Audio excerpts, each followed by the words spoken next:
el tema que nos trata y que desde la comisión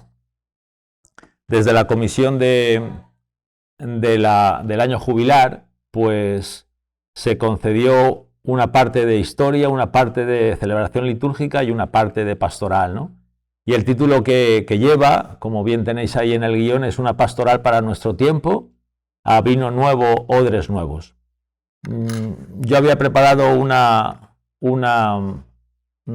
exposición, pues bueno, que tiene, como veis ahí, un punto importante, que es una mirada a las huellas de Jesús, una mirada evangélica a nuestra diócesis, como mirar también con una mirada creyente a cada uno de los rincones de nuestra diócesis, cómo el Señor sigue pasando en esta cultura y en esta sociedad en la que vivimos y cómo poder llevar adelante esta renovación que nos pide la Iglesia, espiritual, pastoral y estructural, y luego un poco apuntar algunos caminos de renovación para nuestra diócesis, actitudes y criterios para esta renovación espiritual y pastoral.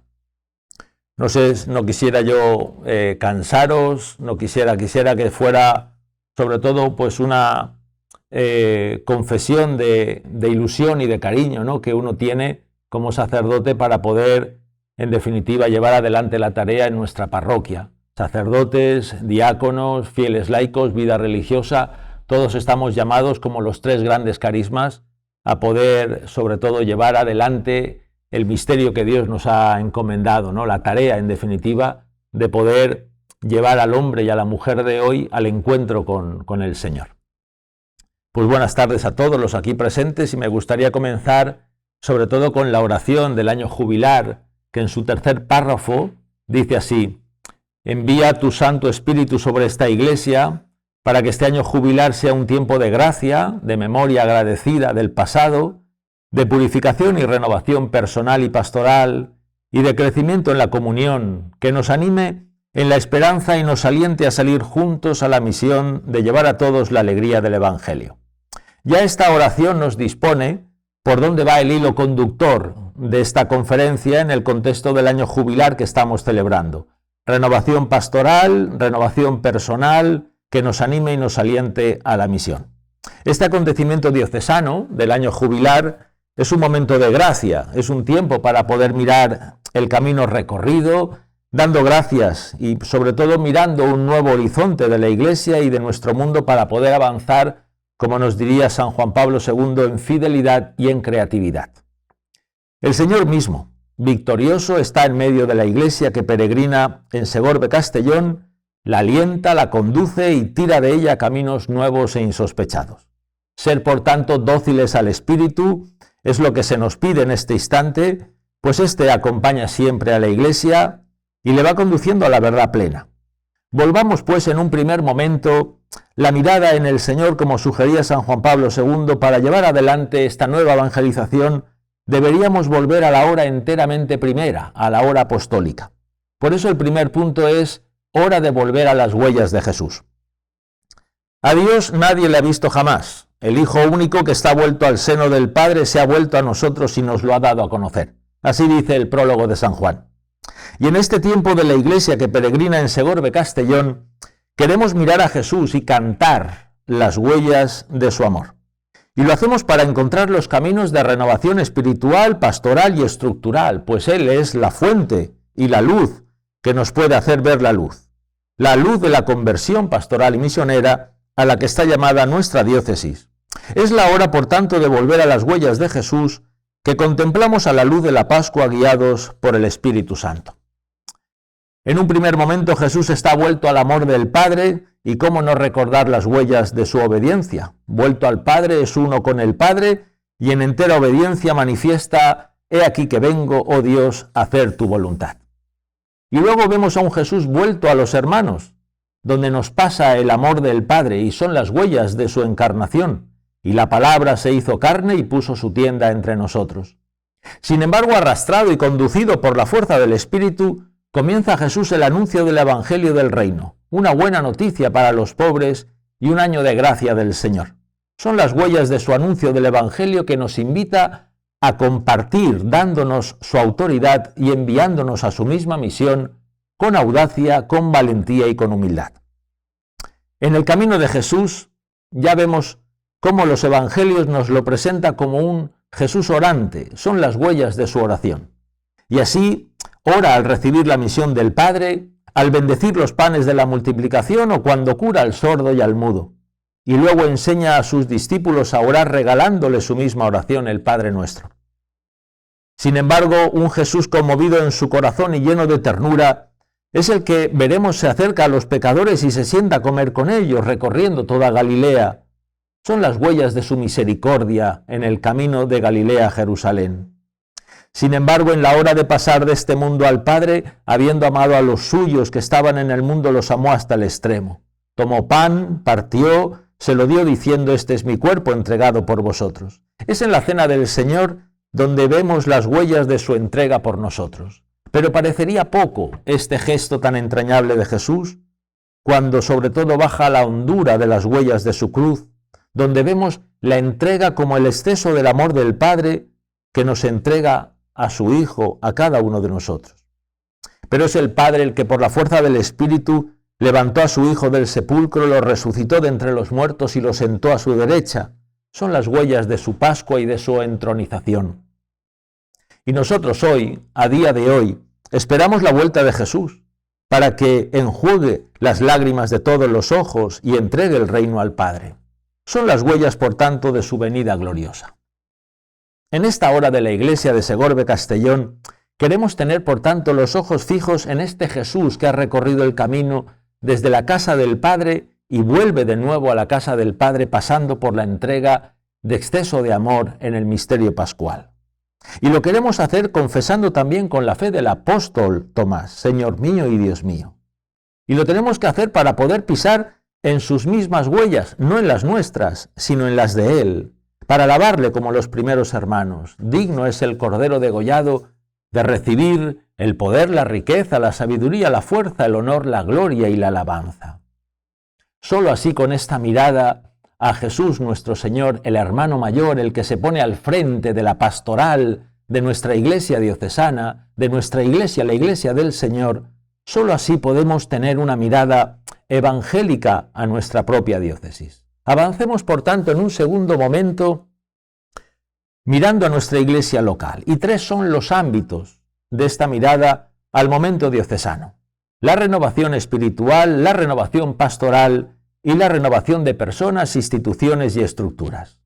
Por ello, junto al descubrimiento de la riqueza en estas dimensiones aludidas, con sus luces primordialmente, señalamos también las llamadas de fondo en este itinerario seguido. Renovación espiritual, enamorarnos de nuevo.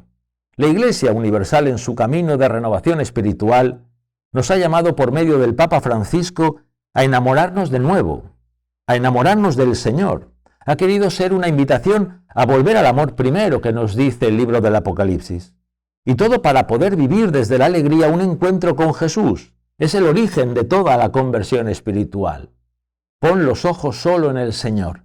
Es la llamada también para poder hacer el camino de conversión hacia Él. Y una mirada a nuestra diócesis descubre en ella una gran riqueza de dones y carismas espirituales. Nos ha bendecido con toda clase de bienes espirituales y celestiales, nos dice Pablo en Efesios.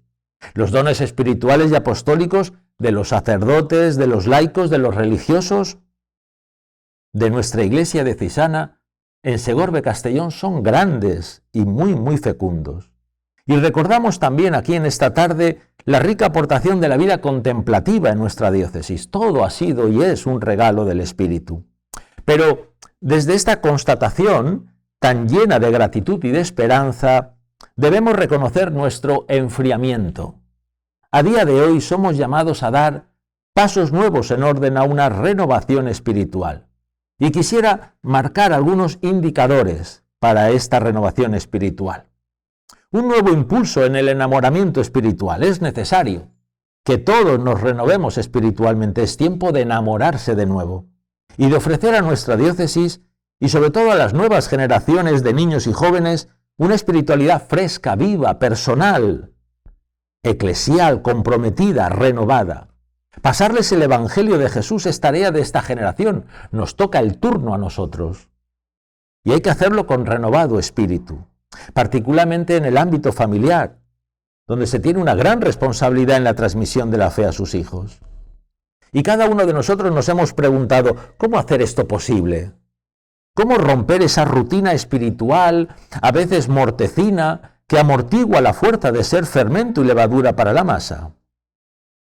Avancemos de nuevo y también veamos que este caminar hacia una conversión espiritual debemos llevarla porque tenemos que superar, en palabras del Papa Francisco, la acedia egoísta, el pesimismo estéril, la mundanidad espiritual, la guerra entre nosotros. Y dar un paso decidido a una espiritualidad misionera y aún sí a las nuevas relaciones que genera Jesús. Busquemos juntos en cómo acoger en nuestro corazón diocesano este análisis tan lúcido y evangélico de las tentaciones. O por el contrario vamos a permanecer en nuestras contiendas sin avanzar, dando un paso audaz y valiente. Nos quedaremos en nuestros detalles, en nuestras cosas y en nuestras guerras personales. Un tercer paso es una llamada a una mayor comunión espiritual. Podríamos colocar un significativo título de ¿cada uno en su barca o navegamos todos en una misma barca? Queremos significar la coordinación y comunión necesarias en nuestra diócesis para todas las iniciativas espirituales existentes. Esa coinonía, esa comunión quiere expresar la unidad de todos en acoger el amor de Jesús, la unidad de todos en compartir el amor de Jesús y la unidad de todos en ofrecer el amor de Jesús. Y un cuarto detalle sería el deber avivar en nuestras comunidades el fuego del amor. No se ha extinguido este fuego del amor que hay en los corazones de tantas comunidades parroquiales en nuestra diócesis, pero la costumbre de los siglos, la rutina, la falta de ardor apostólico, tal vez, lo han cubierto de ceniza, que protege las brasas, pero amortigua su calor y la casa se enfría. Dicen los abuelos que hay que repiscolar el fuego, hay que volver de nuevo a mover esos troncos para que la brasa genere la llama que da calor. Y con el frío ocurre que aumenta la tentación de acudir pues a ídolos brillantes y aparentemente cálidos, siempre viejos y siempre renovados. ¿No nos hemos enfriado entonces y secularizado por dentro de la Iglesia? ¿No hemos perdido en parte nuestra identidad? ¿No será que estamos nosotros mundanizados y nos hemos pasado a los ídolos de las falsas promesas? Avancemos en un segundo detalle de esta mirada evangélica a nuestra diócesis, que titulamos Es tiempo de soñar, renovación pastoral. La Iglesia Universal en su camino de renovación pastoral nos ha invitado a un tiempo de soñar, a una Iglesia renovada, más centrada en el Señor y en su misión. Pero el camino viene de largo y podemos descubrir que junto a los nuevos sueños ya llevamos un largo tiempo de actividad pastoral en nuestra diócesis y de fecundidad apostólica. Y todos los miembros de la Iglesia local han sembrado con su entrega en el corazón de todos y que corresponden a los episcopados que como diócesis de Segorbe-Castellón inició don José María Cases de Ordal, siguió don Juan Antonio Reig Pla y ahora con nuestro obispo y pastor don Casimiro López Llorente. Hay mucho hecho y muy bueno y hay que reconocerlo. Pero ¿cuál es el momento pastoral actual hoy, a día de hoy? Son grandes los dones pastorales del Señor que regala esta Iglesia diocesana. También reconocemos en todos nosotros sombras, deficiencias, falta de entusiasmo apostólico, individualismo, desunión. Pero hemos de vivir este momento como un tiempo de gracia. Lo repetiré varias veces. Un tiempo de gracia es una llamada desde la alegría a la conversión pastoral. Sí, lo hemos hecho y muy bien, pero tenemos que avanzar en un camino nuevo, en una senda nueva, en un hombre y una mujer donde hoy se nos presenta con una demanda totalmente distinta. Y esta conversión pastoral no es otra cosa más que volver al corazón del Evangelio. Es un momento para pedir, pienso yo, como mendigos, el don de la fe para el hombre de hoy.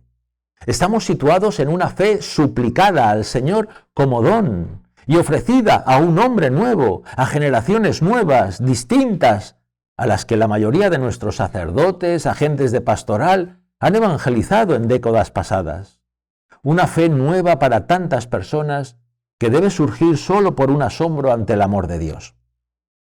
Esto puede ser lo original, y creo que vivo en este año jubilar, mantenerse alegres en el desierto con lo esencial de la fe, con la alegría, y hacer de este momento un tiempo de gracia. La cruz, decimos en la liturgia del Viernes Santo al sábado, por la cruz a la luz. La cruz es camino de vida. Sostenidos por esta esperanza, integramos los aparentes fracasos en una perspectiva pascual. Ya nos dice la primera carta de Pedro, alegraos más bien de compartir los sufrimientos de Cristo, y así cuando se revele su gloria vuestro gozo estará colmado.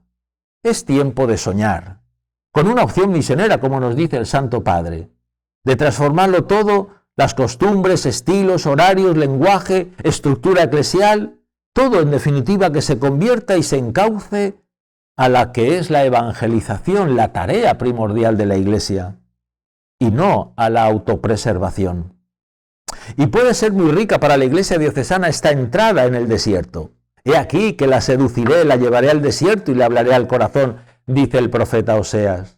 O mejor aún, he aquí que yo estoy haciendo algo nuevo, ¿no lo notáis? Sí, yo pongo un camino en el desierto y ríos en el páramo. Guiados pues por esta esperanza, reconocemos ya en este desierto muchos brotes de renovación en nuestra iglesia local que deberemos darles cauce de expresión y de desarrollo. Avancemos en un tercer detalle que es el tiempo de construir renovación de estructuras. Y la Iglesia Universal en su camino de renovación estructural nos impulsa a pasos nuevos que nos demandan una lectura atenta de los signos de los tiempos. Es tiempo de construir nuevas estructuras personales, institucionales, por las que pase el Señor en su Iglesia y llegue así a todos. La sinodalidad manifestará el misterio de nuestra Iglesia local como un único cuerpo en torno al obispo y con unas estructuras más compartidas. Y toda reforma eclesial debe servir para una mayor entrega al Señor y a la misión. Por eso, desde esta clave, hemos de ser audaces y creativos en esta tarea de repensar los objetivos, las estructuras, los métodos evangelizadores, llegando incluso, si es preciso, a abandonar el cómodo criterio pastoral de «¿siempre lo he hecho así?». La conversión pastoral pide una reforma de estructuras para procurar que todas ellas se vuelvan más misioneras, más evangelizadoras. Nuestra iglesia diocesana atraviesa una situación similar a la de otras iglesias diocesanas de nuestro entorno, pero configuradas desde nuestra peculiaridad. Y como diócesis de la Europa cristiana, ofrece un rico patrimonio de fe expresado en la vida de tantas personas que han crecido antes que nosotros. Somos comunidades cristianas bastante envejecidas, a causa del envejecimiento de la población que padecen nuestros pueblos, pero también por la dificultad en transmitir la fe a las nuevas generaciones. Estas comunidades, la vuestra y la nuestra, la de todos, son comunidades que ofrecen un testimonio sincero de fe y viven preocupadas por los problemas sociales de nuestro entorno. Faltaría, claro que sí.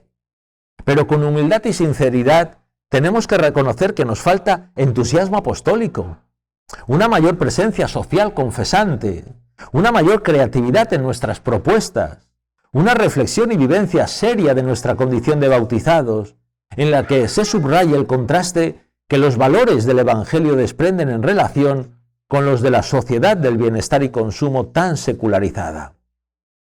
La Iglesia supo ofrecer hace algunos años ámbitos de participación a tantas personas que no se conformaban con lo dado. Hoy estamos llamados a continuar esa labor, a ofrecer espacios de reflexión, de espiritualidad, de acciones de solidaridad, de anuncio de la buena noticia, en los que puedan participar personas que buscan algo distinto para su vida.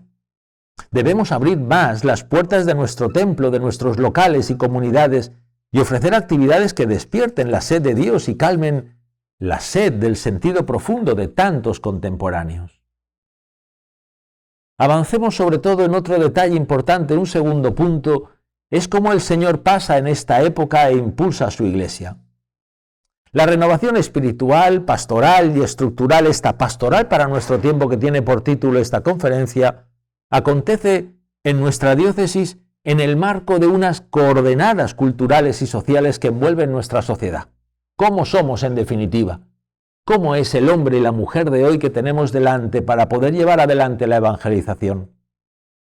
Desde el primer momento hemos de decir que el tiempo actual es un tiempo de gracia para vivir la renovación a la que estamos llamados. Es como diríamos una oportunidad hermosa y bella en la que no podemos perder el tiempo y que ahí justamente, amando al hombre y a la mujer de hoy, podemos darle sobre todo el gran tesoro de Jesús nuestro Señor. Y es en este instante presente donde acontece la salvación, donde hemos de dar una respuesta de fe sin lamentos ni nostalgias, sino llenos de esperanza. Es más, digámoslo con palabras de San Juan de la Cruz en dichos de luz y de amor. Dice así el santo: siempre el Señor descubrió los tesoros de su sabiduría y espíritu a los mortales, mas ahora que la malicia va descubriendo más su cara, mucho más los descubre. Qué grande, cómo atinaba muy bien Juan de la Cruz, invitándonos sobre todo a sentir con gran esperanza y no con lamento, dolor y pena la situación en la que andamos sumidos y viviendo día tras día. Hagamos pues una mirada al contexto cultural y social en el que vivimos nuestra renovación espiritual. Daos cuenta del momento en el que vivís, dice Romanos 13:11. Con estas palabras el apóstol Pablo nos invita a conocer el instante en el que acontece la salvación para acogerla en plenitud. Veamos el momento que vive nuestra diócesis con unos breves trazos. Es necesario, para saber lo que el Espíritu dice a las iglesias en el libro del Apocalipsis, situarnos en un tiempo presente como es la aventura tan admirable de la modernidad. Una profunda crisis afecta a muchas personas en vastos sectores de la sociedad. Ya no es posible reconocer la existencia de un tejido cultural unitario de vida común, inspirado en los contenidos de la fe y en los valores derivados de ella. Así nos lo recordaba el Santo Padre en el Año de la Fe. No existe ya la cristiandad que todos hemos visto y escuchado y vivido. Ya no existe. No hay ese tejido cultural unitario de vida común. No hay esos contenidos de la fe. Sabemos que nuestros niños vienen a la catequesis y no saben santiguarse, ni saben una pequeña oración humilde y cercana que padre o madre han dicho con ellos. El hombre de hoy se encuentra también ante un profundo cambio antropológico. El Papa Francisco se refiere a algunos desafíos culturales, entre los que se encuentran el relativismo, la globalización, nuevos movimientos religiosos. Otro tercer detalle es que en los últimos años del magisterio pontificio también ha desarrollado la Iglesia un rico pensamiento sobre la situación económica de nuestro mundo, llamando a poner a la persona humana en el centro, o el proceso de secularización. Todo este análisis no impide que, como señalamos repetidamente, el tiempo actual sea un tiempo de gracia para vivir la espiritualidad cristiana. Ese tiempo es un tiempo para la fe y una fe viva, aunque sea en el desierto, como veíamos anteriormente. Por ello no podemos por menos de buscar en esta hora nuevos caminos de espiritualidad ante un hombre y una sociedad, especialmente en las generaciones jóvenes, que viven como un dato cultural normal y natural la ausencia de Dios. En una sociedad mayoritariamente descristianizada. Este es el campo que sin refugios el Señor nos señala y donde hay que buscar una renovada espiritualidad. No sé cómo, no sabemos cómo. Tengamos que entrar en un discernimiento para poder, en definitiva, buscar ese proceso, ese detalle que podamos acompañar al hombre y a la mujer de hoy, que vive con nosotros en el camino y que toca la puerta de la Iglesia. Avancemos en otro segundo momento, que es la mirada al contexto cultural y social en el que vivimos nuestra renovación pastoral. Es mucho lo que ha cambiado la sociedad española, también la nuestra, en la provincia de Castellón, en los últimos años. El resultado es un ambiente cultural diferente y plural que plantea a la fe y a la evangelización nuevas preguntas y demanda nuevas respuestas. Trataremos de resumir algunos de los aspectos más significativos de la cultura actual que inciden en la actividad pastoral. Lo ha dispuesto el mismo obispo de la diócesis, don Casimiro, en la carta con motivo del año jubilar. La Conferencia Episcopal Española también hace un detalle de todo esto. Pero resumamos a ver un poco qué aspectos más significativos de la cultura actual inciden en la actividad pastoral. Las sociedades modernas se caracterizan por un elevado nivel de complejidad en su organización. Sirvan estos dos ejemplos. En muchas ocasiones hay un creciente nivel de individualismo, pero a la vez existe una creciente necesidad y valoración de la relación y el contacto de los grupos. O en lo religioso, la sociedad moderna ha desarrollado un proceso de secularización en el que la experiencia religiosa pierde presencia y significado, pero a la vez surge una búsqueda del hombre y la mujer de hoy y una demanda de espiritualidad. Otro de los rasgos que mejor define el modo de vida de la actualidad es el cambio y la movilidad. La situación normal de casi todo lo que nos rodea es el cambio permanente. El sociólogo Bauman ha acuñado la imagen de la sociedad líquida, que expresa que en nuestro mundo todo fluye y cambia. Las ideas y criterios, las relaciones y las instituciones. Tanto es así que hay gente que por la mañana dicen algo y por la noche dicen todo lo contrario. Es así la vida también. Nos quedamos sorprendidos y perplejos.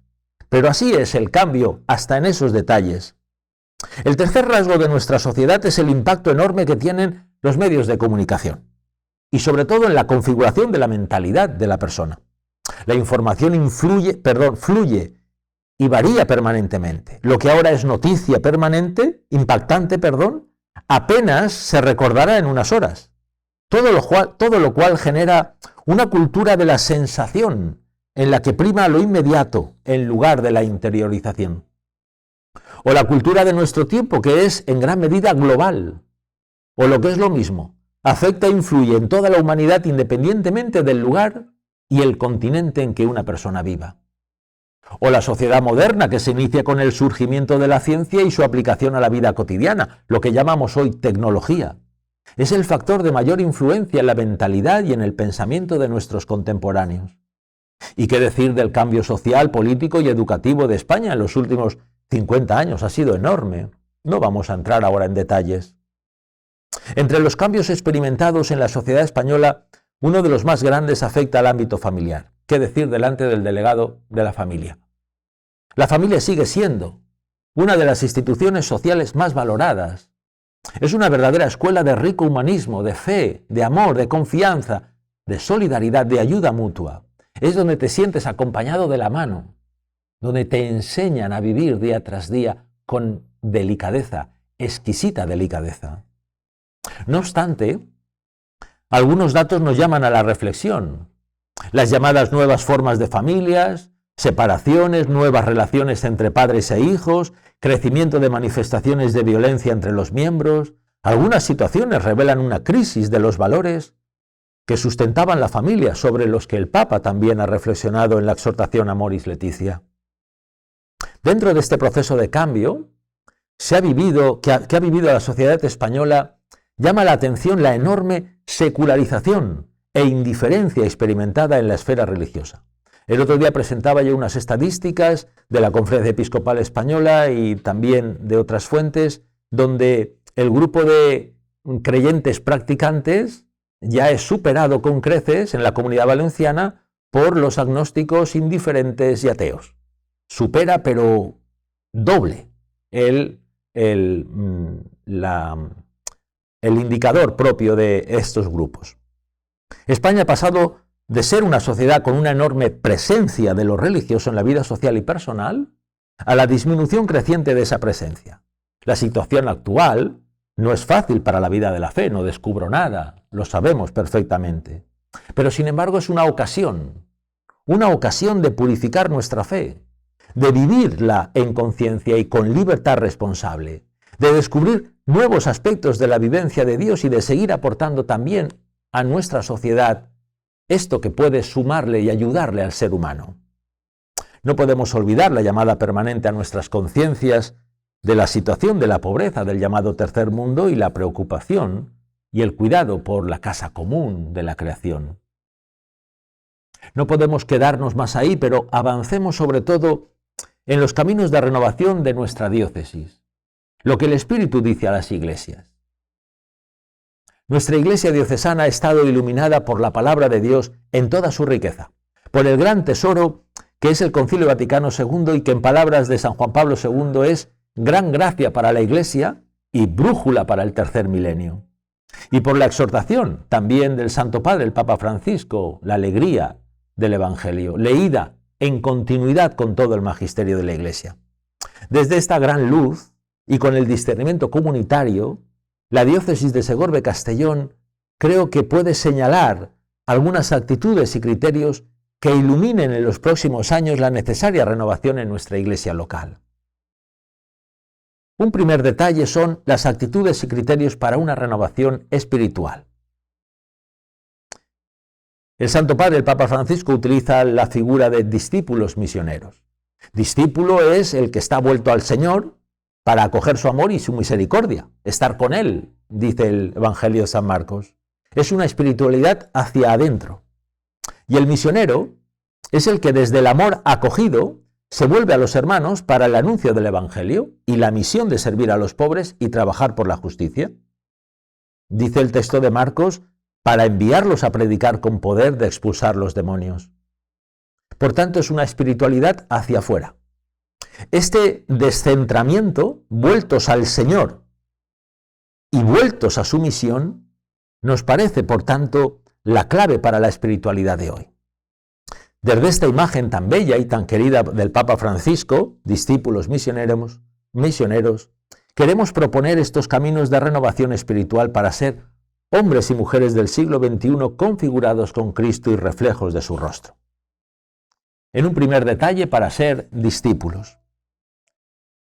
Un primer detalle que puede iluminar, como una actitud o criterio, un encuentro personal con el Señor. Vivir las experiencias pascuales primeras para pasar del miedo a la alegría, ese miedo que tenían los discípulos cuando Jesús desapareció de su vista, pasaron del miedo a la alegría. No podían creer por la alegría, dice el texto de Juan. Y dejarnos ver, mirar y encontrar con el Señor, sabiendo que Él nos busca y que nos encuentra. No se comienza, dice el Santo Padre Benedicto XVI, no se comienza a ser cristiano por una decisión ética o una gran idea, sino por el encuentro con un acontecimiento, con una persona. Este encuentro personal con el Señor es fundamental. Diríamos en palabras de Ignacio de Loyola, principio y fundamento para el camino como discípulos del Señor. La experiencia de Pentecostés, con la donación del Espíritu Santo, es esencial para la vida espiritual de la Iglesia entera. Se llenaron todos del Espíritu Santo.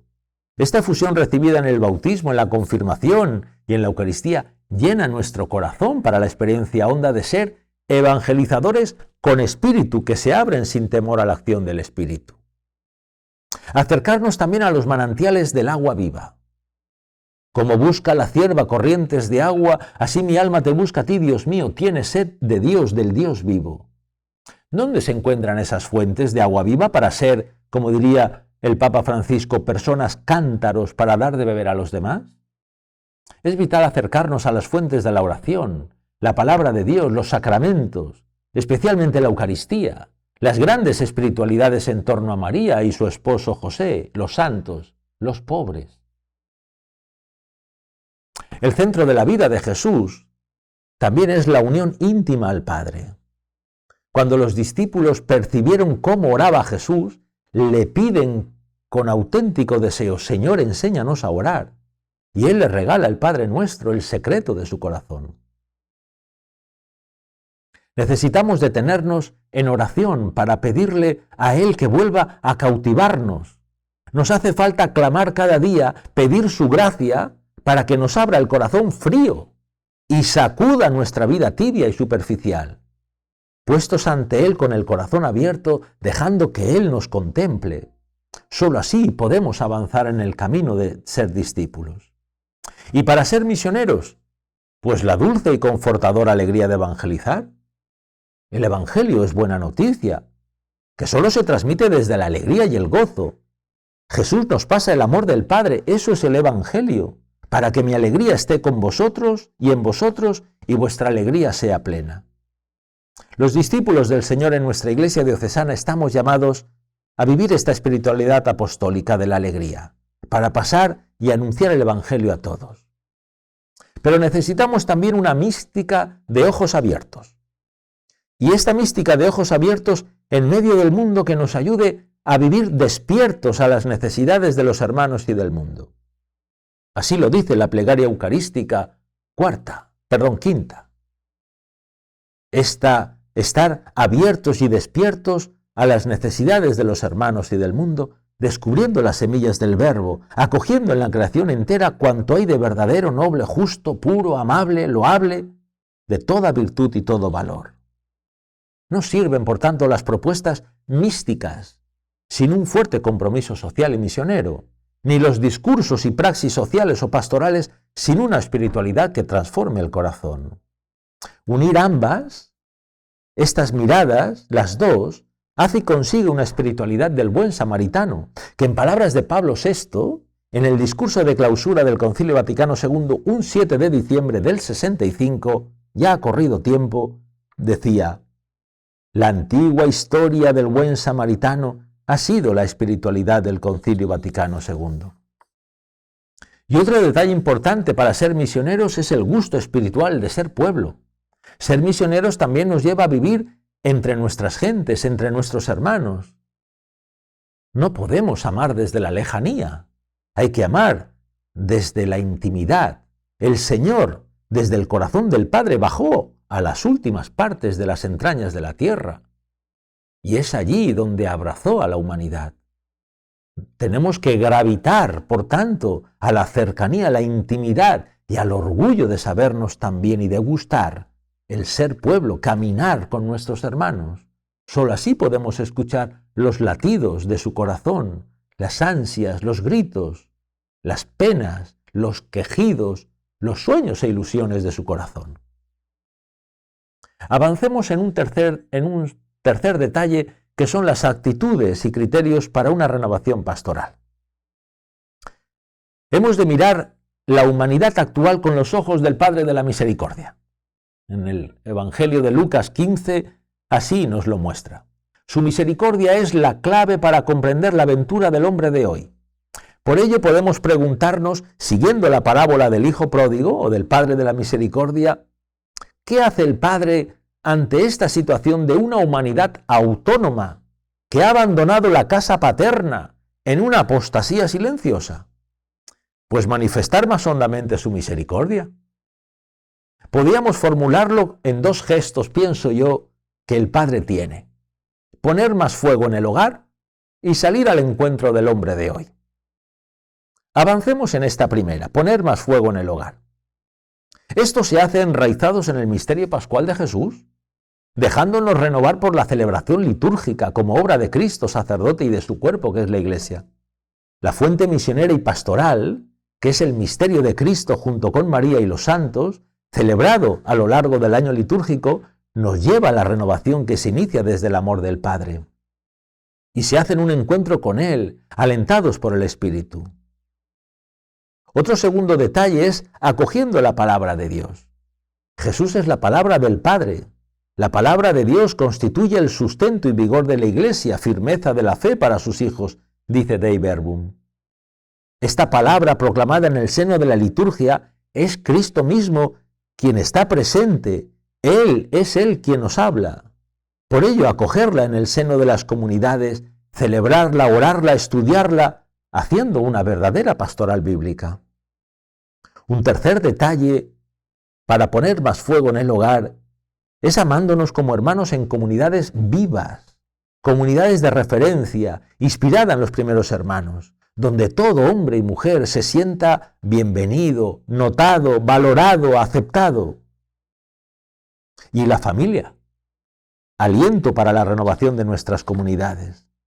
La Iglesia diocesana ve con gozo la participación de la familia, la Iglesia doméstica, decía Lumen Gentium. Su testimonio hace creíble la belleza del matrimonio y su amor entre los esposos y los hijos es fuego constante para la vida de la Iglesia. Alentar, por tanto, una pastoral familiar es garantía de futuro para la creación de una comunidad viva y testimonial que engendran nuevos discípulos del Señor. Y el segundo detalle del Padre de la Misericordia, salir al encuentro del hombre de hoy. ¿Cómo? Recuperando la alegría apostólica y misionera, la alegría de Jesús, para evangelizar como evangelizadores alegres. La buena noticia ha de transmitirse no a través de las caras tristes y desalentadas, con caras largas, impacientes, ansiosos, no, sino a través de ministros cuya vida irradia la vida de Cristo. Es la alegría la que canta el Evangelio, la alegría de sabernos amados. ¿Es tan necesario volver a recuperar esta alegría? La alegría apostólica, que no es la de conseguir aquello que yo quiero como la de un niño pequeño, sino la de saberme tan amado por parte de Dios, que solamente esta alegría es la que me embarga para poder hacer el camino, saliendo a los caminos, para poder entregar ese don de su amor. Y salir al encuentro del hombre de hoy como una iglesia del primer anuncio, de la iniciación y del acompañamiento. Hay que pasar el primer anuncio del Evangelio con cercanía y apertura, con acogida cordial. Hay que ir para que ese hombre y esa mujer tengan realmente este encuentro personal con el Señor, sin echarles en cara ni señalarles nada. Pero todo esto tiene que estar unido a una iniciación mistagógica.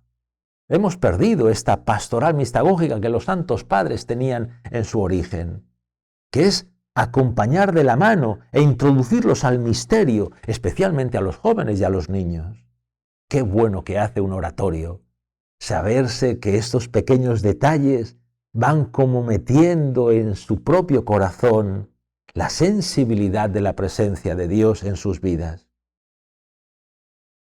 También hacerlo como una iglesia que es madre con entrañas de misericordia, desde la acogida y el diálogo. Es necesaria una renovación pastoral que nos lleve a una iglesia como una madre de corazón abierto que comprende, acompaña. Es una casa paterna donde hay lugar para que cada uno con su vida a cuestas pueda descansarse. Como una iglesia en salida a nuevos escenarios, sin ningún miedo. Una iglesia así nunca le puede interesar su autoconservación, dice el Santo Padre, ni el mantenimiento. Salir hacia lo que él llama las periferias, salir en definitiva a cualquier escenario, no quedándonos en nuestro rincón, en nuestros muros, en nuestra iglesia. ¿Qué miedo tener si él va delante de nosotros? Y una iglesia volcada en el anuncio y en el servicio a los pobres y la lucha por la justicia.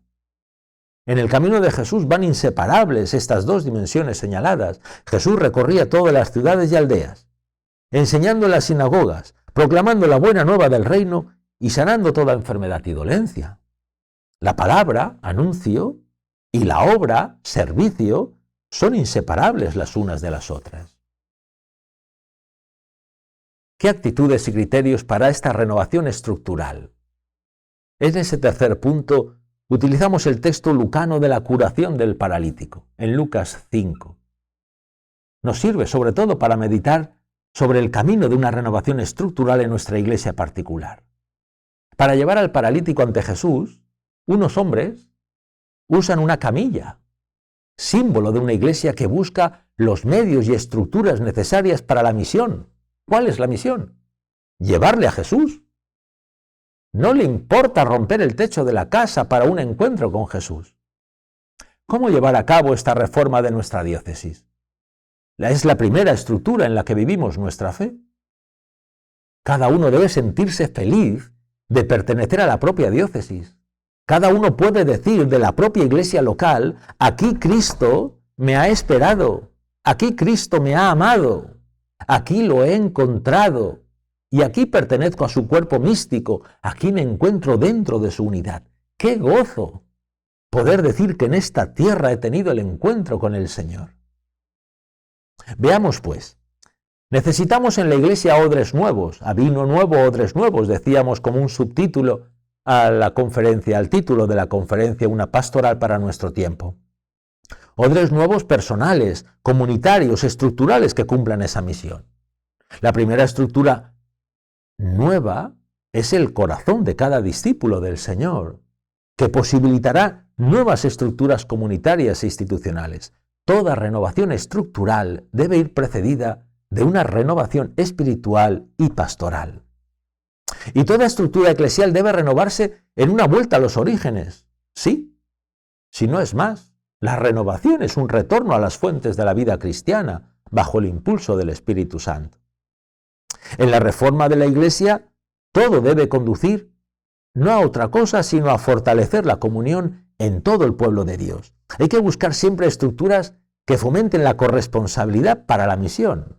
Vivir la comunión entre sacerdotes, laicos y religiosos desde la acogida del amor de Jesús para que nos lleve a una misión compartida. Pero ¿qué es esto que cada uno, como dirían en los pueblos donde yo vivo, 3 por 4 calles? ¿Qué es esto? ¿Qué es esto que cada uno vaya a su rincón cuando los diversos carismas, que son regalos del Espíritu, están integrados en el cuerpo eclesial?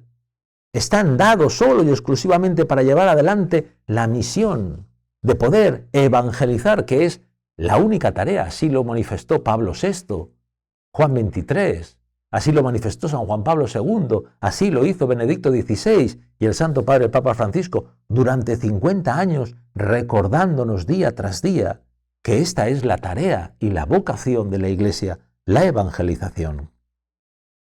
Y las estructuras han de responder a una iglesia misionera, una iglesia que salga. Qué bonitas palabras cuando dice el Papa Francisco, no quiere una iglesia preocupada por ser el centro, que termine clausurada en una maraña de obsesiones y procedimientos. Además, una misión con medios y estructuras adaptables al contexto cambiante en el que vivimos, que sean provisionales, transparentes, sencillas, porque confiamos en el Padre que nos sostiene. La Iglesia debe crear, por tanto, estructuras para acoger y dar protagonismo también a los más pobres. Tenemos que evitar encerrarnos en estructuras que nos dan una falsa contención, una falsa apariencia, mientras hay fuera una multitud hambrienta que, en imperativo, por parte de Jesús, nos dice, dadles vosotros de comer. Es el Señor el que nos llama, el que nos repite sin cansarse, dadles vosotros de comer. Estamos llamados a esto y no a perder el tiempo. No estamos para mirarnos al ombligo, sino para mirar a la humanidad y para amarla. El Padre de la Misericordia salió corriendo cuando vio de lejos, dice de lejos en el texto bíblico, a su Hijo. Salir corriendo, la pasión ardiente del Padre que quiere volver a amar, abrazándolo, llenándolo de besos, realmente es el gesto que nos indica, cómo no, esta nueva pastoral para nuestro tiempo. Y finalizamos con este último título, el Señor me hace caminar por las alturas, no por altura de donde vengo, sino por las alturas, dice el profeta Habacuc. Finalizamos con este texto del profeta Habacuc porque pienso que es la clave para expresar nuestra esperanza firme, nacida de la cruz gloriosa, a quienes vivimos en esta época, la actual de nuestra diócesis, los que hoy estamos aquí, nuestra diócesis de Segorbe-Castellón, en la que hemos de descubrir la riqueza que aporta el Espíritu en medio de la aparente falta de la cosecha pastoral. Podremos decir es que no hay nada que hacer, fíjate, date cuenta, pongamos todos los peros. Pero Habacuc nos dice, aunque la higuera no echa yemas y las viñas no tienen fruto, aunque el olivo olvida su aceituna, aunque se acaban las ovejas del redil y no quedan vacas en el establo, yo exultaré con el Señor, me gloriaré en Dios mi Salvador. Y en teniendo en cuenta cómo termina el texto, dice, el Señor me hace caminar por las alturas. Este es un tiempo para dejarnos conducir por el Señor, para que guiándonos con su luz nos haga caminar por el camino nuevo y vivo inaugurado por Él para nosotros, llevado sobre sus hombros. Esa es la altura, los hombros por los cuales nos lleva también nuestro Señor. Y en esta iglesia particular de Segorbe-Castellón, tan rica en historia y en dones apostólicos y espirituales, está llamada a dar un salto de altura hasta el encuentro y la configuración con Cristo, a vivir sin reservas el hondo misterio de la Iglesia, a salir con corazón abarcante a la misión alegre y misericordiosa, esperando al Señor que viene a hacerlo todo nuevo, a volar alto, a caminar por las alturas, a ir a las fuentes de la fe, a las raíces de la vida cristiana, a ensanchar el horizonte pastoral y recorrer nuevas sendas, insertándose más en la sociedad de Segorbe Castellón y teniendo el gusto espiritual de ser pueblo. Y el ritmo de esta renovación no lo vas a marcar tú ni yo, ni el decreto episcopal, ni nada, sino el ritmo de esta renovación lo irá marcando la acción del Espíritu Santo en su iglesia. Unas veces empujará como un viento impetuoso y otras veces se manifestará como una suave brisa o susurro casi imperceptible. Este espíritu no violenta ni fuerza, sino conduce, alienta, doma con suavidad, funde el témpano de hielo despacio, gota a gota, suaviza lo rígido con amor paciente, espera con tiempo. Por eso en esta tarde le decimos al mismo Señor y al Espíritu: ven Espíritu Santo, lleva a su plenitud el reino que esperamos. Ayúdanos a volver a las huellas de Jesús. Bien, pues deprisa y corriendo, que ha sido sobre todo esta presentación, el compartir sobre todo que el Señor nos llama justamente a este detalle, a poder mirar al hombre de hoy habiendo mirado ante todo al Señor, y con las manos abiertas y vacías como María, con entera disponibilidad, con docilidad, poder decirle al Señor: danos la fuerza y la luz necesaria para que nuestras manos puedan amar, para que nuestros pies puedan salir a los caminos, para que nuestro corazón siga amándote y amando a la humanidad, para que nuestros ojos miren con auténtica esperanza, para que nuestros labios profesen, cómo no, las palabras de gracia que hacen falta que tú nos des para poder darlas a cada uno de nuestros hermanos. Yo sobre todo quisiera invitar, a que todos aquí, sacerdotes, religiosos, fieles, laicos, realmente nos sintamos enamorados y abrazados tan hermosamente por nuestro Dios, que aun con toda debilidad, fragilidad, miseria y pecado, con todo el miedo y temblor, el Señor vuelve de nuevo a ponerse en medio de nosotros, como cuando los apóstoles tenían las puertas cerradas por miedo a los judíos. Y con todo y ello nos envía su Espíritu, y más todavía, nosotros, que le hemos negado 3 veces, como el mismo San Pedro, nosotros que le hemos entregado, como el mismo Judas. El Señor vuelve a confiar en nosotros, vuelve de nuevo a exhalar su Espíritu sobre nosotros y vuelve a enviarnos a la misión. Pero Señor, ¿pero cómo me vas a mandar a mí? Yo que soy frágil y pequeño, si no sé, no tengo fuerzas, pero yo vuelvo a apostar en ti y sobre ti, vuelvo a poner toda mi confianza. Y empezar de nuevo es siempre algo agradable. Una pastoral nueva para nuestro tiempo no es quitar todo aquello que hemos ido haciendo como si no valiera nada. Es la alegría, sobre todo, de poder renovar lo esencial en un momento nuevo, en un envoltorio totalmente distinto, en un hombre y en una mujer, pues con otras necesidades en su corazón, con otros deseos y con otros sueños. Invitar, no otra cosa, a que entre todos, allá donde podamos estar, tenemos la oportunidad de poder hacer una pastoral que no es más que el quehacer cotidiano de poder entregar al hombre y a la mujer de hoy ese tesoro que Dios nos ha concedido, a su propio Hijo lleno de misericordia.